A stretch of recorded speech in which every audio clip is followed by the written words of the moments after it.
د پاکستان پر خلاف د ملا یعقوب تازه تیاری. سلام درنو لیدونکو، ستړي مشئ. که چیرې مو زموږ یوټیوب چینل نه وي سبسکرایب کړی نو د تازه پر وخت د خبرو مطالبو لپاره در سره زموږ یوټیوب چینل سبسکرایب کړئ. د ملي دفاع وزارت لخوا په خپاره شوي بیان کې راغلي چې په 203 منثوري قول اردو کې ګڼ شمېر بېلابېل ډول نظامي وسایط ترمیم شول.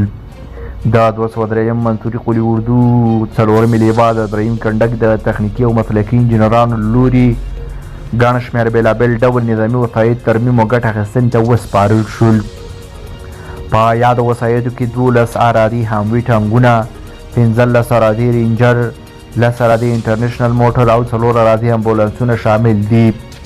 ولخوا د پاکستان د بدو ورځو په دوام په پاکستان کې د ټاکنو پر سر د رامنځته شوي سیاسي جنجال هواري لپاره امریکا ویلي کو پاکستان د انتخاباتي بې نظمۍ او درغلۍ او فعاله تحقیقات ونه کړي نو دا به د دواړو هیوادونو ترمنځ اړیکې زیانمنې کړي.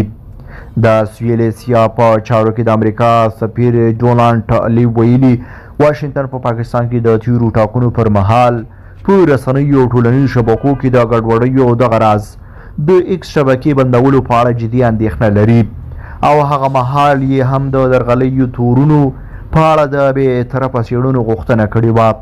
نوموړي ویلي کو د پاکستان ټاکنو کمیسیون معلومه کړي چې په ټاکنو کې درغلي شوي باید په مشخصو سیمو کې بیا ټاکنې وکړي.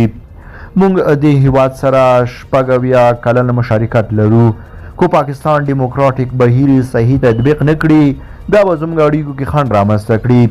تاسو یې په اړه څه نظر لرئ؟ په دې ډول سره خپل نظریات کمنټ کې شریک کړئ او د لا ښکلي ویډیوګانو لپاره در سره زموږ یوټیوب چینل سبسکرایب کړئ.